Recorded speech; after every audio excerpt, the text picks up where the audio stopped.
What's going on, everybody? I'm back with another video. This video is going to be looking at the Champions League semi-final between Villarreal and Liverpool. Liverpool ended up winning the Champions League match by a score of 2-0. And before we get into the tactics behind the match, check out the OneFootball app. They're sponsoring today's video. It's a free app. There's a link in the description below. They're sponsoring today's video, and they've been a huge reason why this channel can exist. So if you show your support, download the app. It would be greatly appreciated. It's a quality app. It's the best app out there for all things football. You get to stay up to date with the latest games, your favorite teams, and the leagues all across the world. So be sure to check that out in the description below. It's the first link. You can't miss it. Completely free, and I highly recommend it. Also, while you're in the description, check out both my books. They're on Amazon. There's links in the description. And check out Keyframe. It's how I'm making this video. Now let's get into the tactics behind the match. So Liverpool went with their typical 4-3-3 shape,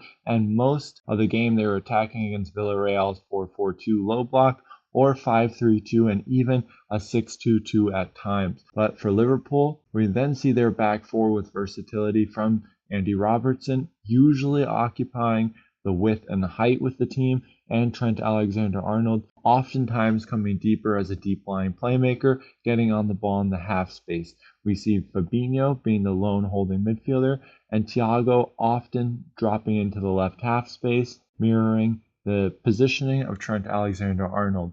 But sometimes, as we see here, Liverpool central defenders would drive forward in the half space with the ball to then try and suck out a midfielder and progress past the first two players of first line of pressure from Villarreal. And Villarreal went with a very typical 4-4-2. Especially early on, they maintained their shape in their 4-4-2 and their low block very well. And as the game progressed, they would more often go with a back five or even a back six, depending on the variability of the Liverpool fullbacks. But as always with a Liverpool team, the biggest factor in how they play is the wide structures, with Jordan Henderson coming and fanning out into the wide area and Trent Alexander-Arnold going inverted. We then have space for Mo Salah to operate in behind and try and occupy a position of width and isolation, affecting advanced areas.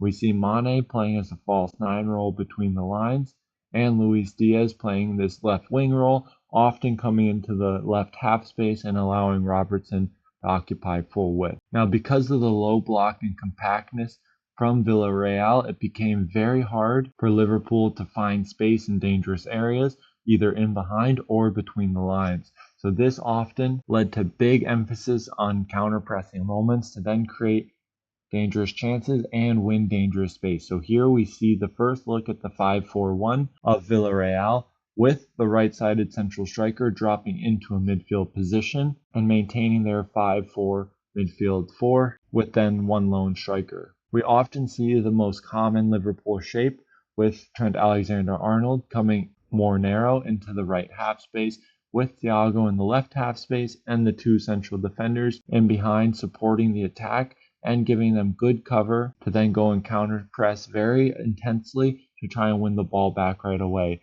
We often see Luis Diaz coming in a more narrow position, which might not suit quite his strengths, where that when the game gets opened up, he's much more effective. And I might be surprised if Luis Diaz starts again.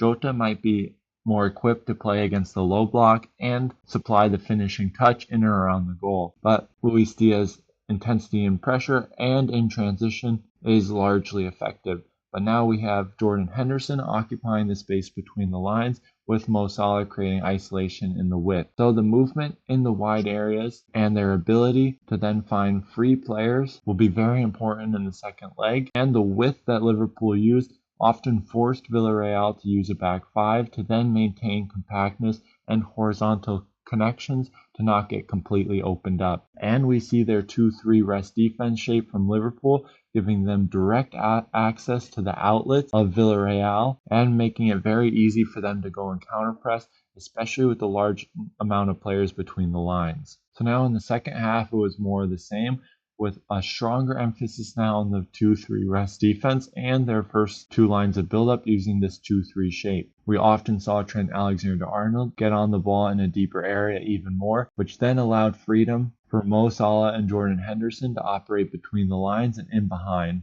So this gave a stronger emphasis on this wide structure, and often seeing Mo Salah and Jordan Henderson being accompanied by Sadio Mane, pinning and creating an overload on this right-hand side to free up the left for a player like Luis Diaz and Andy Robertson to use their qualitative superiority. But now we can take another look at the back five from Villarreal, and now we see a 5-3-2 with the right-sided striker staying in the same line as his center striker partner and leaving a big hole on the weak-sided half space. But this wasn't easily accessible to Liverpool, which was okay. But with the 5-3-2, it allowed them to maintain a high level of compactness around the ball and in the mutual help space. So by creating this high level of compactness in the space between the lines with direct access to the ball, it made it very hard for Liverpool to progress between the lines, which is why a lot of their good chances came in transitions when Villarreal opened up a little bit more. Now, the most unusual shape Villarreal took up in this match was the 6-2-2, and this was used to then track both the wide players on either side, and a very narrow front three from Liverpool often came in response to second balls when possession would then be restructured, and Villarreal caught themselves very deep. But this 6-2-2 saw the two center strikers be a bit more wide and have access to each of the half space. So from here, the two holding midfielders would control the space between the lines and maintaining a level of spatial control because of their very tight vertical connections and horizontal connections with one another. But with a narrow front three of Liverpool, with Diaz, Mane, and now Jordan Henderson occupying a very narrow position between the lines, with Sadio Mane and Andy Robertson on this left-hand side occupying full width, it allows Villarreal to maintain a level of numerical superiority when Liverpool have the ball in crossing positions.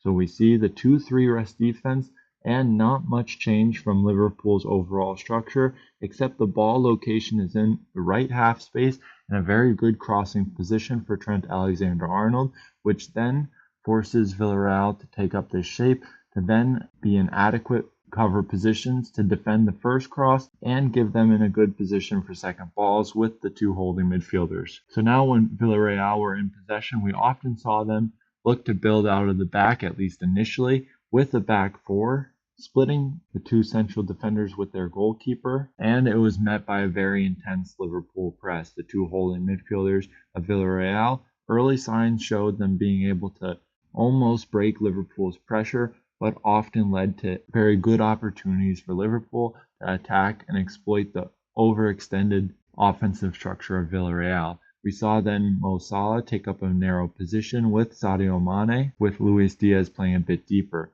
This would then allow Trent Alexander-Arnold to jump from the full-back position and press the full-back of Villarreal.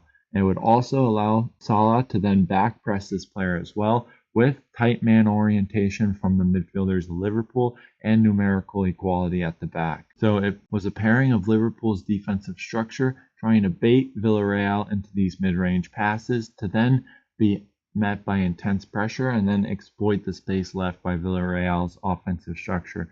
But this was used very sparingly, and Villarreal became more and more direct as the game went on.